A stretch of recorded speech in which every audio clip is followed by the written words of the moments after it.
Hello everyone and welcome to this video Sans Frontier video. Now we're back with the Dell Inspiron 6000. Now as some of you will have seen in my last video, this thing is budget. It is bargain basement budget. Seriously. It's got celery. It's got celery and I have a Luke and a Billy with me.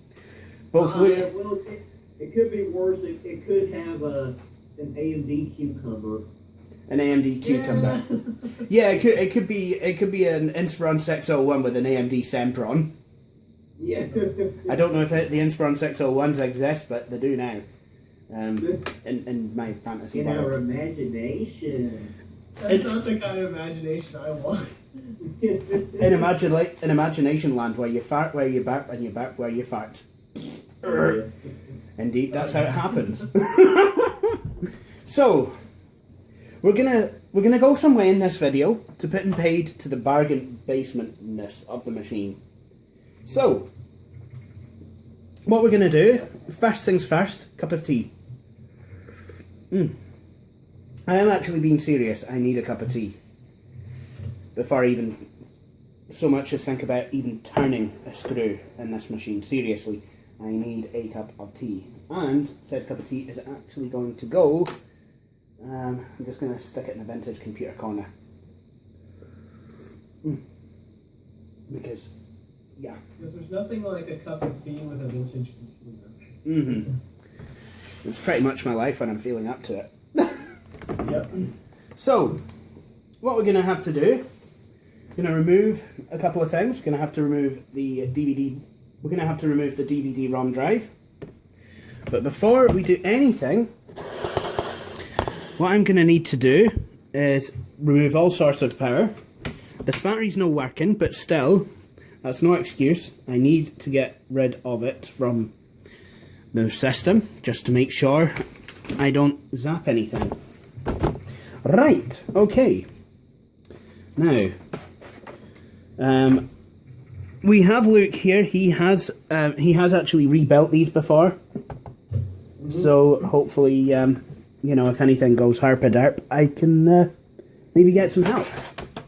And my friend Dylan rebuilt my 6000, and he's a welder, a professional welder. Yeah, but hopefully I won't need to re-weld it. As far as taking those apart, it's pretty standard fare as far as taking apart laptops. The heatsink is all one piece, you know, that type of thing. Is it a thermal grease or a thermal pad? I think it's a pad. I can't remember. Oh, good. Right, the only problem I have, obviously, is being visually impaired, losing screws and what have you. I always get nervous, though, when having to pair laptops down a certain way, and I shouldn't be, though, because, you know, I rebuilt a 2011 Acer Aspire. And I did it in 3 hours. Took it down. No, it isn't actually. Took it down. Took it apart. Put thermal grease on the processor and put it back together. And the machine's owner reports that it's working absolutely fine. So I'm really, really glad about that.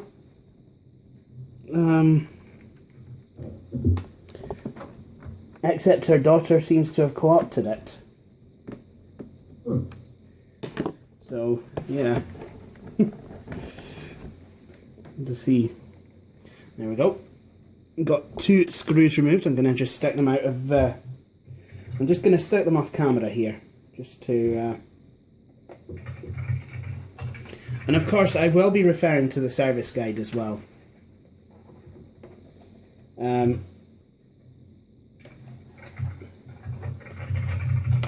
Right. Okay, I've got a couple screws removed from the optical drive. Let's see if there's any more. Now, the first thing that I'm supposed to do is I need to get this keyboard up and out, and I'll need to get the palm rest up and out as well. So, what I'm going to need to do is I need a flathead screw, because I just want to get my screwdriver underneath this hinge cover, and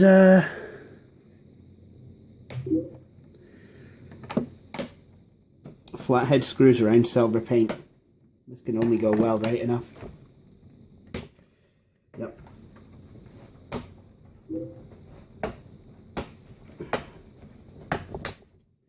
There we go. That's that sorted. I'll just put this out the road. And this is a lot like the D630 actually, this bit. Yes, it is. That's why it reminded me so much when I got my D630. The design language is very, very similar. This is what I like, you know, and even though this is a consumer grade laptop, there was Inspirons and Latitudes had a lot in common. Dell seems to do that for a long time, up until maybe this era.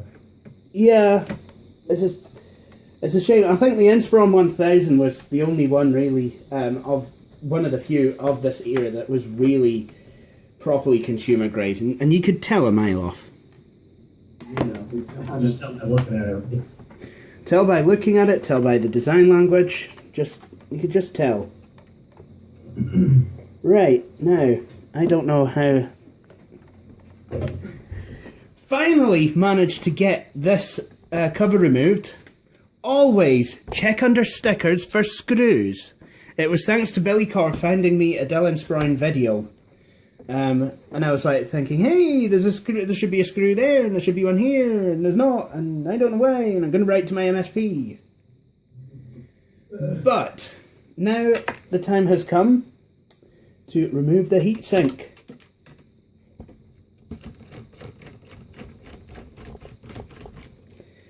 See, I hate these warranty void screws. I mean, come on. Was there really going to be a warranty on it now? Don't tell me there actually was. Someone actually paid for the super extended warranty on a 1.4 Celeron. And it's a thermal pad, so I don't even need to apply the grease. So, we've got that sorted, and now I've lost my CPU. Oh no, there it is.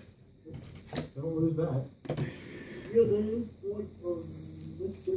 Right, so now this machine stops being a Celeron and starts being a Pentium M 1.8 GHz. I'm just going to unpack the CPU. There we go. So you made it to the CPU? I did. So who put the CPU? So what I'm going to do is I'm going to take this flathead screwdriver and I'm just going to very carefully insert it, and I think it's it's counterclockwise to unlock the socket. And always have a look for pins in the CPU. There we go. So that's the Celeron removed. And now we're away to put the Pentium in. Again, kind of checking for pins and the CPU the right way up. There's a wee gold key on the CPU here that you might want to line up. And don't ever force it in. If it doesn't go, it's not meant to go. You should just be able to just kind of plop it in like so, like I did. There we go. Kind of push it down, and then once again, I'm going to turn this screw this time. I believe is it in right? Sorry, I was wrong. It was clock... Hang on. No? Am I? No, the screw wasn't actually in. The screwdriver wasn't actually in the screw hole. So if it was counterclockwise to turn it, to unlock it, then it should be, and it is, it's clockwise to lock it, and now that CPU is going absolutely nowhere. Now, we've got the heatsink. It's just a thermal pad, no thermal grease required. So what we want to do is we just kind of want to heat the heatsink down. What it does is the heat from the CPU is diffused and then sent down this copper pipe to this diffuser, which is mounted next to the fan. So that actually just kind of exhausts the hot air out through the rear of the laptop. Now what you want to do with these CPU sockets, and this kind of applies for newer Intel 775 or above, you want to do it diagonally. What I usually do is kind of turn the screws a wee bit, just check, I don't want to be damaging the motherboard. Just turn them kind of loosely. So I've done the bottom right, bottom left, sorry, I've done the bottom right, so now I'm going to do the top left. I'm going to do the bottom left, and then the top right, just so that it's got a hold, and then just, I want to tighten these. What you want to do, try and get the same number of turns on each screw, which obviously I didn't.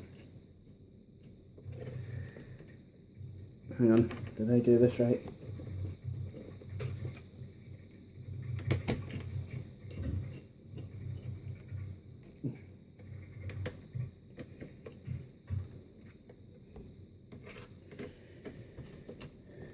There we go. Right, that is a CPU, I believe, installed. Good. Sorted. Now, what I need to do now is reattach the, I want to reattach the palm rest. And then that dreaded moment when you turn it on and nothing happens. You know, and you spent all that time doing all that work. Actually, I found that a good idea is to kind of cheat sheet a bit. So what I can do is I can just mount the wee switch, the power LED shelf, and the display, and the keyboard.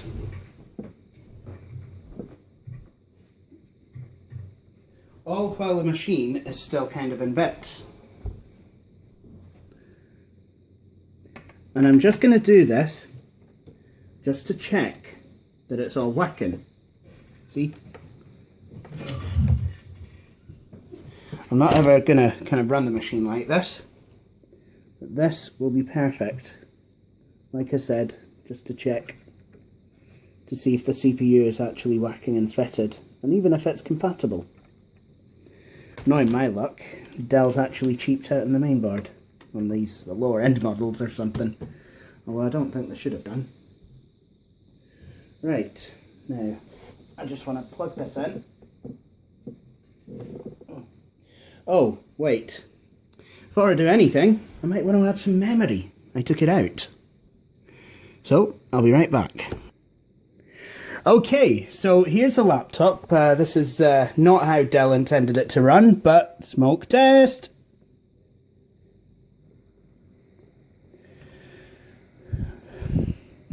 It lives! Great. I just can't seem to get the keyboard to actuate. Great stuff.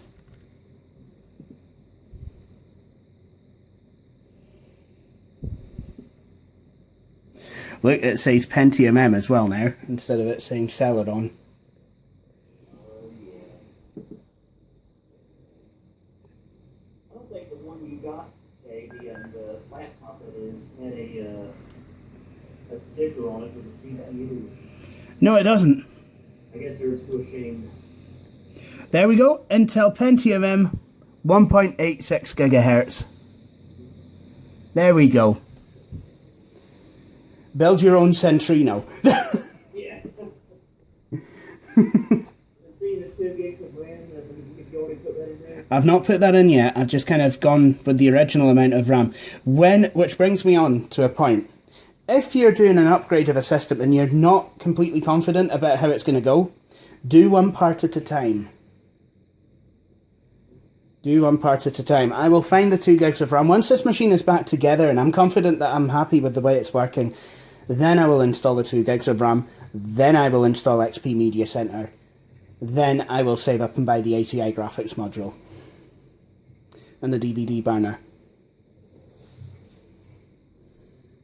So, because there's nothing else connected, I literally only connected enough to make this machine actually boot into the CMOS. So look, Jay's upgrade was successful. I heard. Yep. And it's in a beautiful condition right about now. So yeah. So I'll be right back. So what I'm doing now is I'm actually screwing the palm rest back on. I think the palm rest is one of the more difficult things on this machine to take apart, but I will only have to take it apart again if I choose to upgrade to the ATI video module, which I probably will, actually. But for now, I'm just, kind of putting it back together. Just making sure that, yeah, it's all kind of working. Right, I've just got this, I do believe I just have this screw to do. I'm just going to make sure all the screws on the palm rest itself are bolted down, to do with the palm rest before I start adding back any components. As you see though, I did re-add the RAM, but once I'm happy with the way it works, like I said, I'll be weakening this RAM out and putting in 2 gigs probably of DDR2.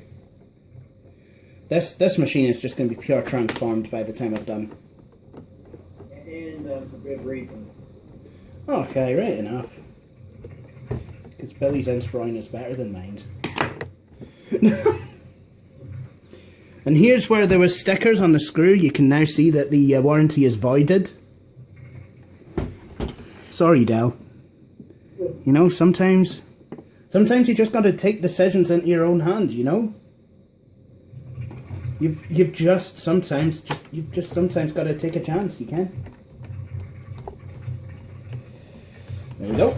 That's one screw. And whoops. And then here's another screw, I think.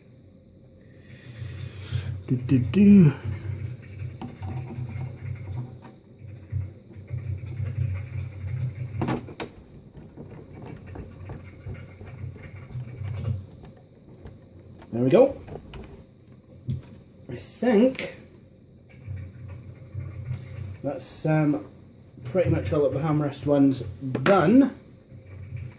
So what I need to do now, and this is quite a difficult part as well. Adding the display itself isn't going to be difficult. Rerouting all the cables back where they need to be is going to be the difficult part. And making sure I've got all the right screws and what have you. But as soon as it's actually, the display cable itself shouldn't be too bad. I guess it's the wireless cables that are going to worry me a bit. But like I said, I'll probably just kind of look to the service manual and kind of see what is to be done. So the screen has been anchored back down. The wires have been nicely rerouted back, and the power switch and LED shelf are all in place. I love it when you when you take a laptop apart and then you put it back together and you watch it take shape again. It's really, really nice. It's one of these things that I just really enjoy about computer building and what have you.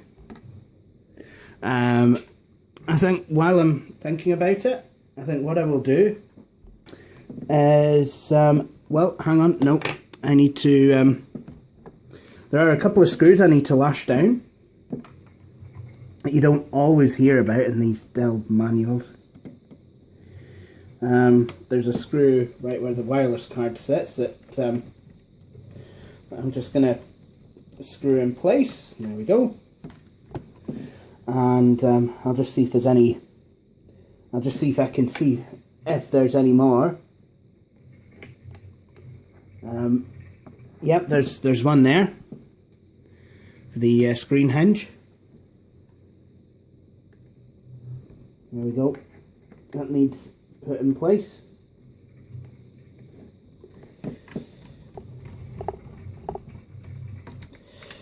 There we go. And yep, that one's in. So the screen is well and truly anchored down.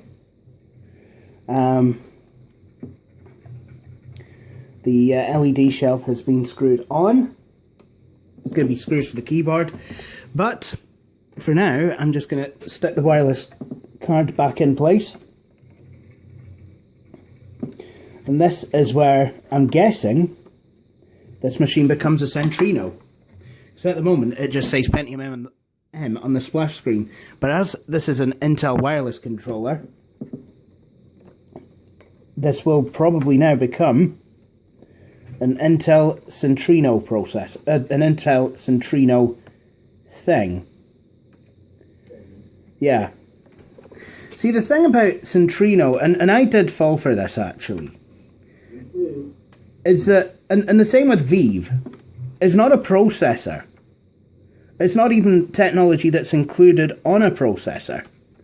What Centrino actually is kind of a marketing ploy, if I'm going to be completely honest. It's basically the combination of Intel graphics, along with, well, actually, no, it doesn't have to be Intel graphics, because, you know, my D800 had NVIDIA graphics, and that was a Centrino as well. But it's basically the combination of an Intel CPU and wireless, and the whole marketing strategy was around, you know, ultra portability, you know, and batteries and, you know, battery life and what have you. And for the most part, Centrino machines did get good battery life. You know, my Ergoensis is a Centrino Duo. That used to get good battery life when it was new. See, the thing is, all the Centrino machines I actually saw were these tiny wee sub-portables, sub-notebook type machines, like the Samsung X10 and what have you. Not machines of this size, you know? But yet, Billy's is a Centrino.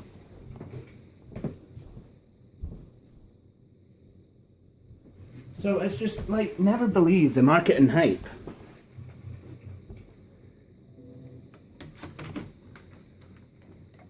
So I'm hoping now that,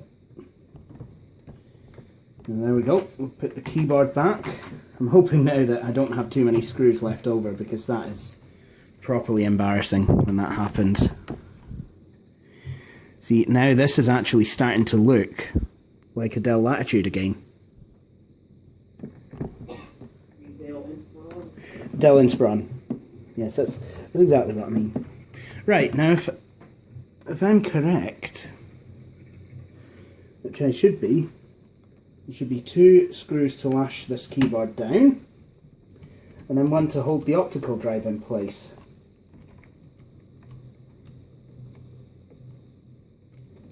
There we go, 1, and 2.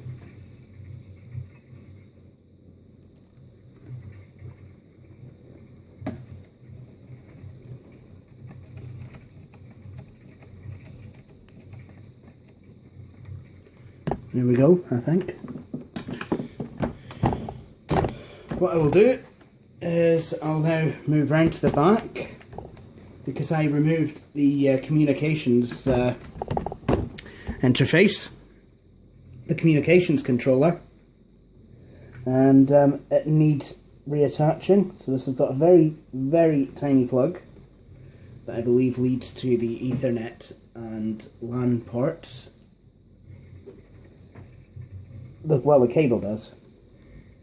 So this is basically now just a case of trying to insert the plug.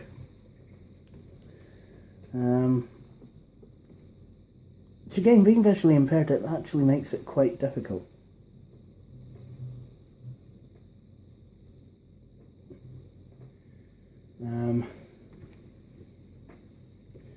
So I mean, it is keyed.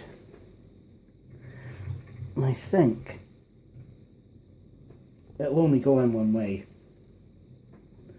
So I don't even know. And a lot. I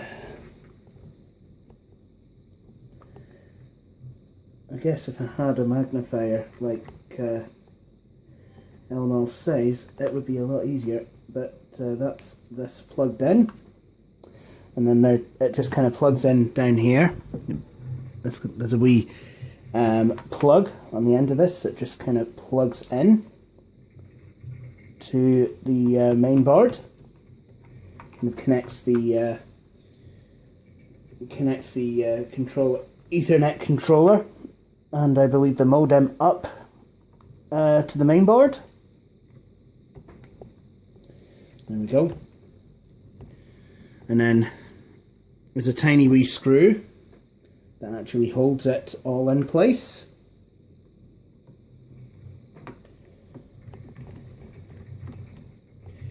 There we go.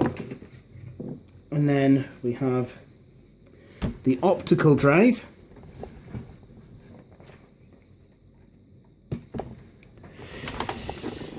Which just needs to go back here. And then use a screw to hold that in place.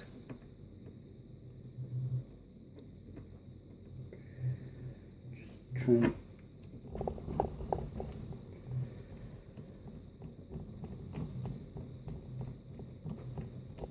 okay. This is where we find we've got the wrong screw in the wrong holes. That is awkward, actually. It can happen. That sort of stuff can happen. So I believe I did wonder that these keyboard screws were a wee bit tight. Let's try this screw hole.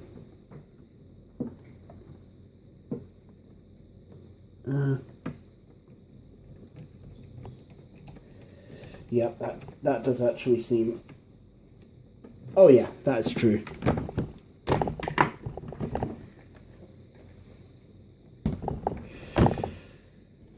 And hopefully this screw will hold the optical drive in place.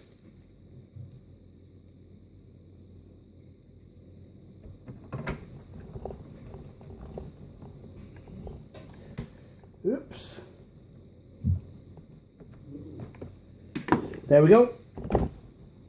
And what I'll do around here,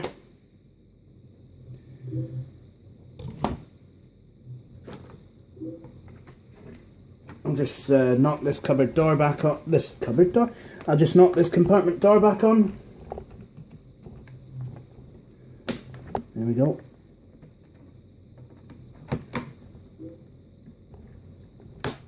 There we go. Slam the hard drive back in.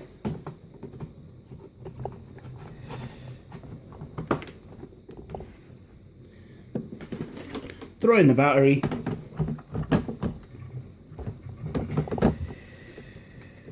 This battery compartment seems to be a wee bit awkward. I don't know if there's... There we go. Insert the PC card into the PC card slot.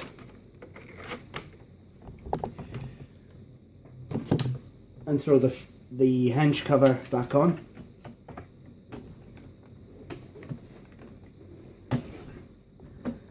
That will be, the hinge cover should be the final touch.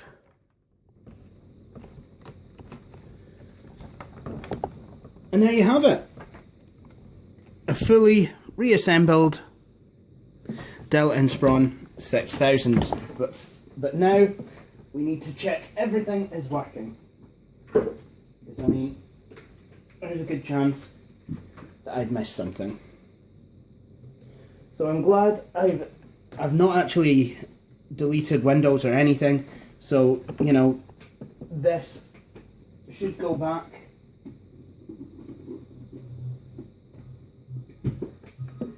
This should go back into the Windows installation.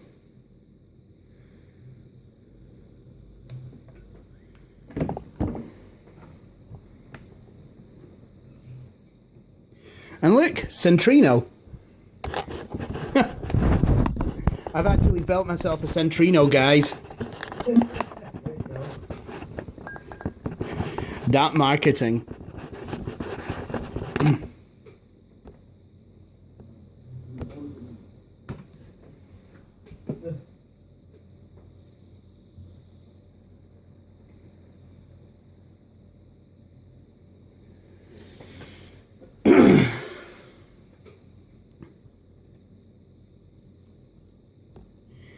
See, I would put the Celeron on eBay, but nobody wants them. Yeah, definitely there. So, the speaker... Yeah, just put it under your pillow for the CPU fairy. To be honest, I think I'd have made more with my baby teeth. Yeah. I think the last milk tooth I lost was in '98. I don't know when I lost my last one. I guess sometime in the early 2000s. Mm. I can't remember. Let's see if these media buttons work.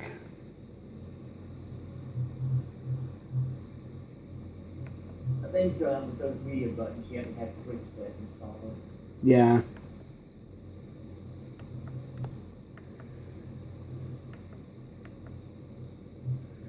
I've made them turn blue.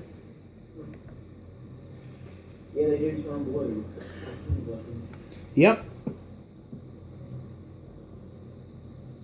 I'll see if the volume buttons work.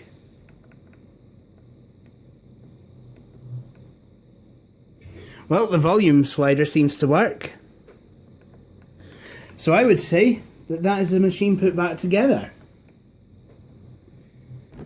Well, look at this. Look at this. You can make these turn blue. That is pretty cool.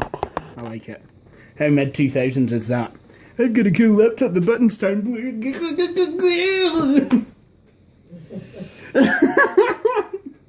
Right. So, guys, thanks to your help in keeping me cool-headed and calm when I couldn't find those screws that were under the blooming stickers, I've successfully taken a Dell Inspiron 6000 down to its component parts and rebuilt it as a Centrino.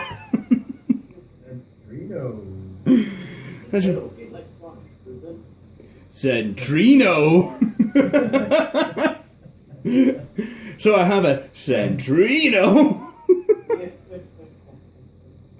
Or if you're completely hungover the next morning to the point where your vision is still blurred, hey, look, guys, I got myself a tie book. They do. They look like tie books. Yeah, they kind of do. Well, I have a Christmas ornament I got for Christmas in 2006. It's a Hallmark ornament now. It's not a Dell Inspiron 6000, but it looks just like a Dell Inspiron 6000. It's a tie book. I still have it. It's a tie book. Live with it. It's a tie book. Rightio. Now, let's see what I meant. Let's have a look at my computer. Look, Intel Pentium M processor, 1.86 gigahertz, running at 335 megahertz. Thanks. 504 megs of RAM. Now, we all said that 512 megs of RAM was going to be a wee bit, just a bit pathetic. So, who would like to see me take this machine and upgrade it to 2 gigs of RAM? I would. That's what we'll do. We'll just kind of fold this up. And I will just pause the video and I'll take a hip of tea, which is probably went cold now. Oh, I can't take a hip of tea, I've drunk it all. I'll celebrate the... I'll put 2 gigs of RAM in and I'll celebrate by making a cup of tea. Yeah, you got a cup of tea. Alright, so I'm just going to pause here for a second. Okay, so I've got the RAM here. I actually upgraded the memory in the ThinkPad R61 and the Dell Latitude D630, so I have the old modules here from those 2 machines. Hopefully they're 2 1 gig modules. This machine takes a maximum of 2 gigs of RAM. I also have a 60 gig ID hard drive, which I'm going to throw in here as well. So, what we're going to do, now that we've put all this back together, we're going to take some of the panels off, but not all of them. It's not going to be another take it apart job. What I'm going to do is I'm going to put the RAM in, check that works, and then install the hard disk. So I just want to unscrew the memory door back. I probably could have left that unscrewed actually, but the hard disk caddy did need to be put back in fully. Right, good, sorted. Now, just gonna take these memory modules out, stick them to one side. 2 256s. They were in dual channel configuration, which is good.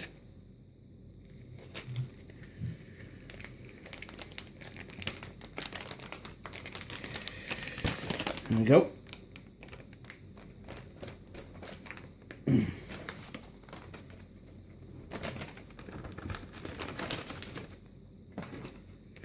Right, I'm just going to check this module. So this is a 1 gig. So I'm just going to slide this in here. And already I've doubled the memory count. But we're going to quadruple it. And while we're at it, hopefully run it all in dual channel mode. Because, well, yeah. Wouldn't it be nice if this were faster, then we wouldn't have to wait as long. Another 1 gig module.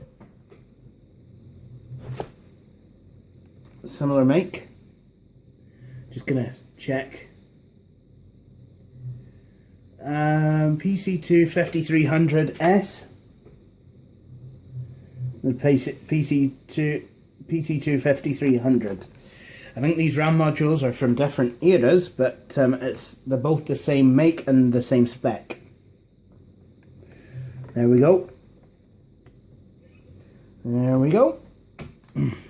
Right, what I'm going to do is going to flip the machine over, and I'm going to boot it into the BIOS and just check that the memory upgrade has taken.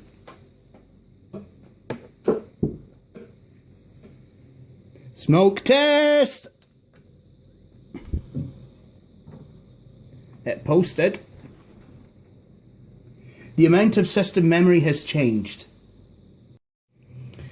As Billy has said to me, I don't know if it was in this video or in the last video, the latest BIOS revision is A09. So I thought while I was downloading drivers, I would update it. So this is plugged in. Right, I'm just going to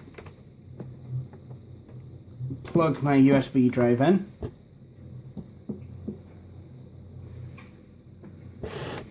Hopefully it'll work.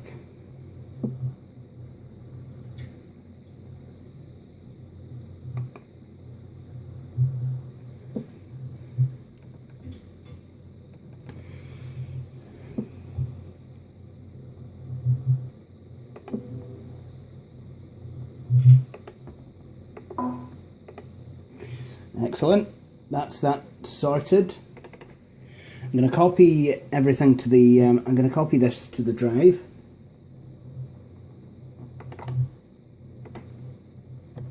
Dell Dell Inspiron 6000 BIOS.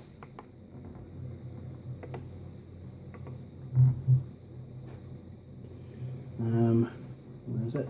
There it is.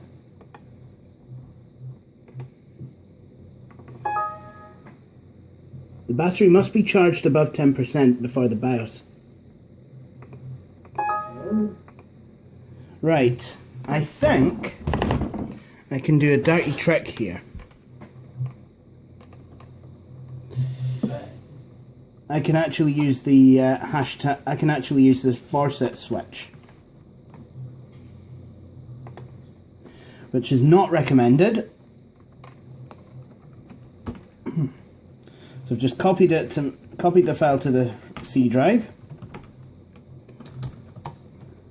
So BIOS slash hang on it's dash force it. Nope, that's not worked. That's not worked either. So I'll just have to go and Google that.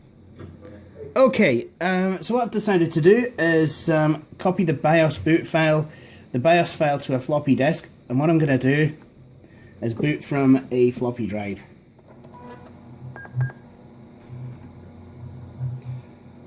I've got my external USB drive. Now hopefully what will happen is I can just boot this laptop from the disk and then just type BIOS slash force it. This is a boot disk that I created with Windows XP. So what's it starting? There we go. BIOS slash force it. Fingers crossed, eh? That it actually works.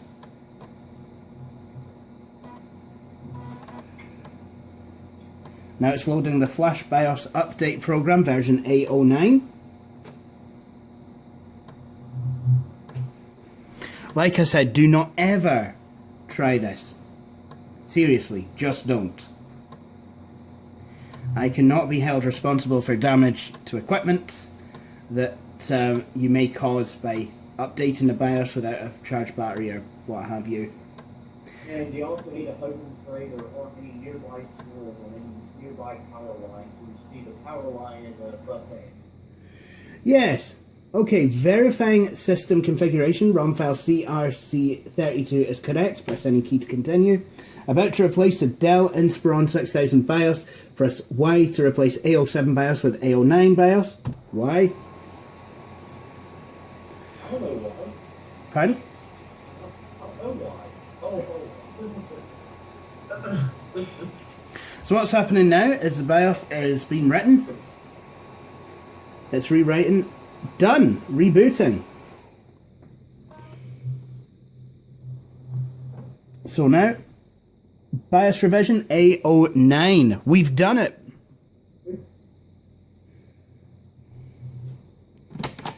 Sometimes, if you want to do something, you've got to do it within DOS.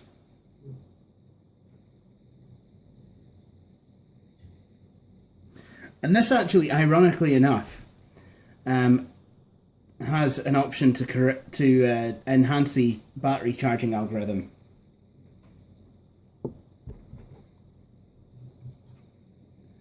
So, you know, we get to see if the battery can charge at all. That'd be funny if it did, you know, with the right power adapter. I want to go into the setup utility, Inspiron 6000, BIOS version A09, 09/28 2005. Was I in Wales that day? Might have been. I don't know. Possibly, actually. I really don't know. I'll have a look at my photographs. They won't help because the digital camera I had didn't even have a clock. Whoops. Okay.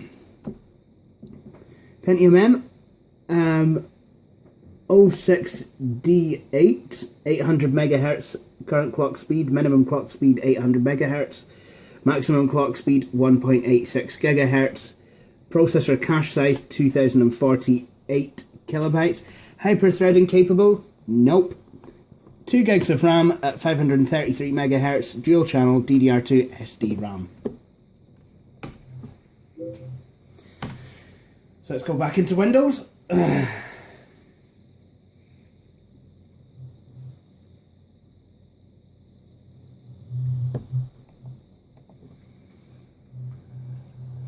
So tonight I've actually really done a number on this machine.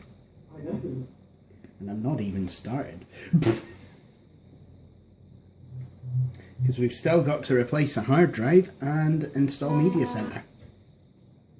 Windows XP Media Center Edition.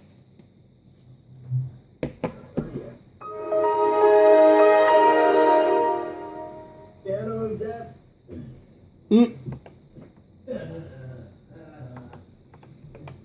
It's quite fast actually, is this now?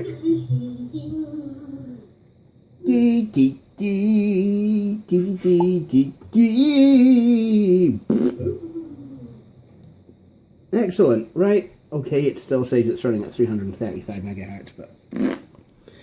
Okay, we'll soon sort that. So that is the BIOS updated. So what I'm away to do now is, well, I guess we may as well, while I've got the camera rolling, replace the hard drive. And then I will go off, and, well, that'll be the end of this video. I'm going to make the Windows installation another video. Okay, good, sorted. So, what I'm going to do, just move the battery over this way. Good, the battery's been removed. So what I'm going to do now is I can actually set the memory door back on because I'm actually happy with the memory upgrade. So that's absolutely fine. I'll just click this down.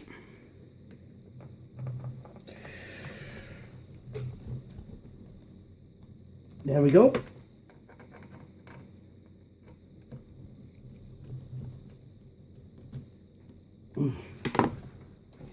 And then I'm going to pull out the hard disk caddy. That didn't actually come with any screws in the first place. As you can see, there are 2 screws securing the caddy here, and the dock and the connector, not the dock connector, the adapter. So what I'm going to do is I'm just going to remove these 2 screws. Whoops. I don't want to do that again because I was very proud that so far I'm not missing any screws. I'll probably lose them all once the time comes for me to do the ATI video upgrade.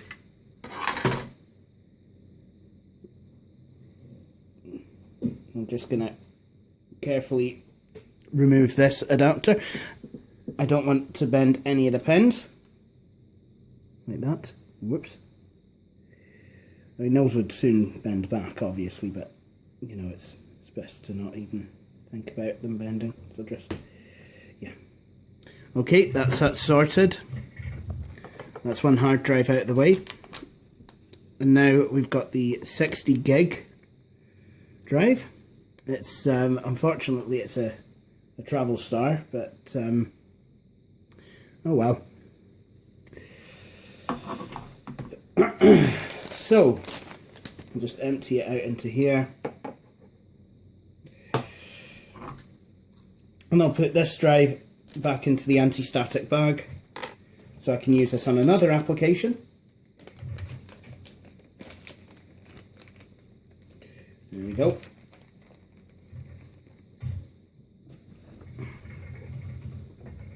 So what we're going to do is we need to mount this adapter.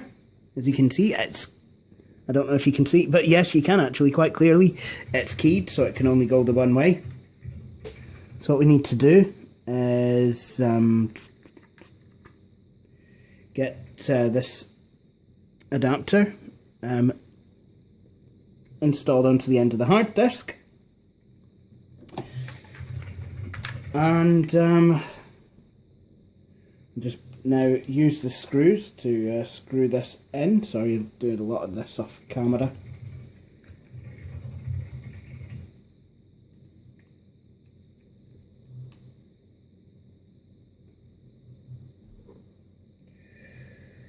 Right.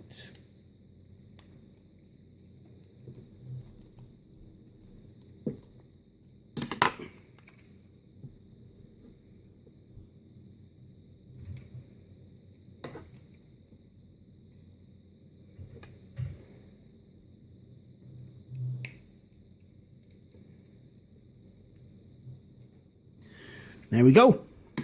The new hard disk is screwed into the caddy, and now I can stick the caddy back. And just, there we go.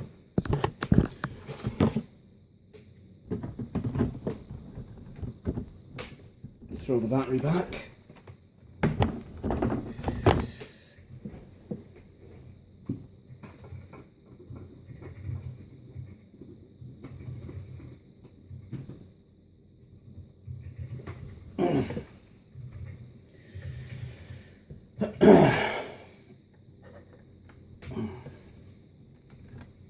And now we'll go into the BIOS.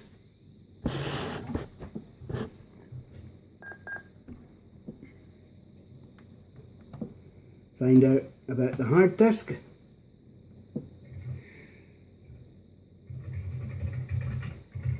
Device info, battery info, it's chuggered, boot sequence, video, brightness, AC, I don't know. Security, power management, maintenance, Oh, naturally. No information on it, is there? Oh, yes there is. Primary hard drive, 60 gig HDD.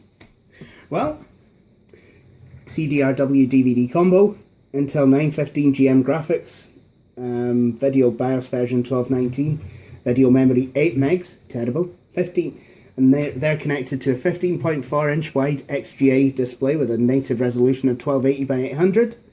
Audio controller is a Sigmatel 9751.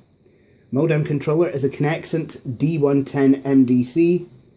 Mini PCI device, Intel wireless. Bluetooth device, none. We'll soon sort that out. AC adapter type, unknown device installed. None of these fields are changeable. Oh really? Well, I managed to change a few of them. Anyway, that concludes this upgrade video on the Dell Inspiron 6000. I hope you've all enjoyed this video. If you have, please feel free to subscribe to my channel. Also feel free to like Video Sans Frontier on Facebook and to follow my personal website. URLs for all of those will follow.